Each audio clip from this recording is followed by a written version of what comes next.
नमस्कार दर्शक बंधु आपण मानक बहुत बहुत स्वागत आम यूट्यूब चैनल रे। दर्शक बंधु आपण मैंने केमती निज आधार कार्ड टी को निज मोबाइल रे निज बापा ना नचेत हस्बैंड ना टी जोड़ी पारे। आपण मैंने वीडियो टी देखंतु। आपण मैंने आम चैनल रे नुआ ताले सब्सक्राइब लाइक करे भूलंतु नहीं। दर्शक बंधु आपण मैंने निज मोबाइल रे निजर आधार कार्ड टी रो हस्बैंड ना नचेत फादर नाम टी जोड़ी पारे। तो दर्शक बंधु आपण मैंने जानते my Aadhaar .go.in page T login कर आसी जातु। देखो एठारे लॉगिन ऑप्शन अच्छी एठारे लॉगिन कर निजर आधार कार्ड टी इंटर करी कैप्चा टी इंटर करी ओटीपी टी इंटर करी लॉगिन कर नियंतु। तो एठारे एड्रेस अपडेट ऑप्शन अच्छी या पर क्लिक कर दियंतु। एमती गोटे पेज गोटे ओपन हो एठा देखंतु फास्ट ऑप्शन टे अच्छी अपडेट आधार ऑनलाइन या पर क्लिक करंतु। तळକୁ आसी जांतु प्रोसेस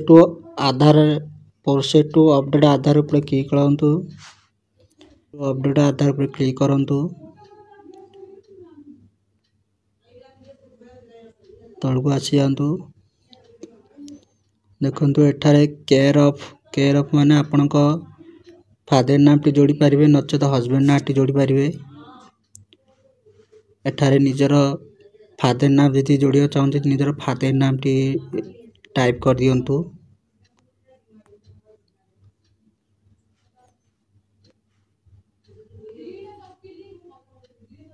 तळको ऑटोमेटिक नाटी ओडिया लैंग्वेज रे टाइप हो जिवो। तापर एठारे आपनकर साई नाटी दे दियंतु।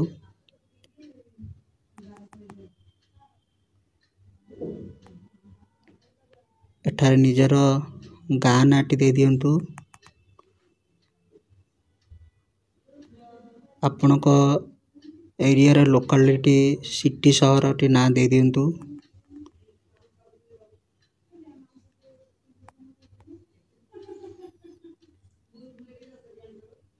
एठारे भी आपन को से लैंडमार्क कौन अच्छी सेटारे दे दियंतु। आपन को एरिया रो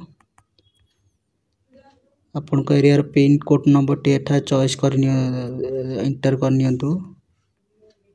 ऑटोमेटिक आपन को स्टेट जिला सब आसी जियो पास आपन मन को आपन को गाँ टी सिलेक्ट कर नेबे। एतिक भल्ला पर आपन तळु आसी जांतु। या पर आपन माने आपन को गोटे डॉक्यूमेंट सिलेक्ट करिया परबो। देखंतु एथरा गुडा डॉक्यूमेंट अछि। आपन माने एथिरो गोटे डॉक्यूमेंट सिलेक्ट करी अपलोड कर नियंतु।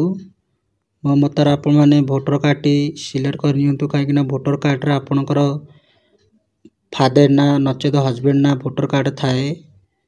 वोटर कार्ड टी आपन अपलोड कर दियंतु काहे कि ना मो आगुरु जेते लोकंकर एड्रेस अपडेट करछि तो वोटर कार्ड देके अपलोड करथिले सेमान को आज बंद काई रिजेक्ट हे नाही। मो जेते लोकंकर अपडेट करथिले। आ गोटे कथा आप माने वोटर कार्ड रो ई वोटर कार्ड या अपलोड करंतु। ई वोटर कार्ड माने आपन माने आपन को वोटर कार्ड रे डाउनलोड करी पीडीएफ रे अपलोड करंतु। तो आपन कर आधार कार्ड एप्लिकेशन टी रिजेक्ट हबो नाही।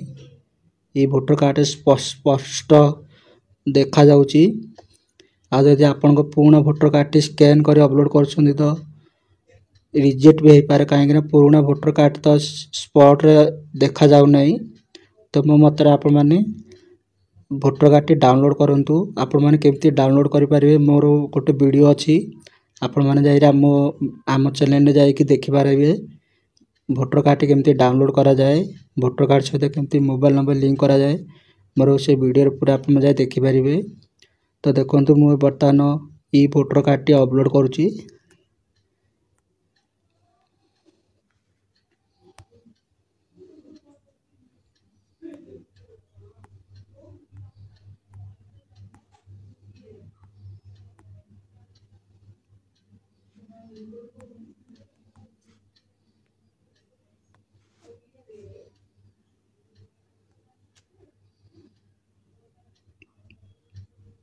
देखंतु एठारे वोटर कार्ड टी अपलोड हो गला। एबे आपन मान को नेक्स्ट ऑप्शन रे क्लिक करी आपन माने पेमेंट कर नियंतु 50 टंका। पेमेंट कलापर आपको एमती गोटे एक्नोलेज नंबर आसीज एक्नोलेज नंबर पाखे रखु आपण मैंने 3 दिन पर आसी स्टेटस चेक करूँ आपणकर हजबैंड ना कि नचेत बापा ना जदि आपणकर जोड़ी हो जाइए आधार कार्ड रे।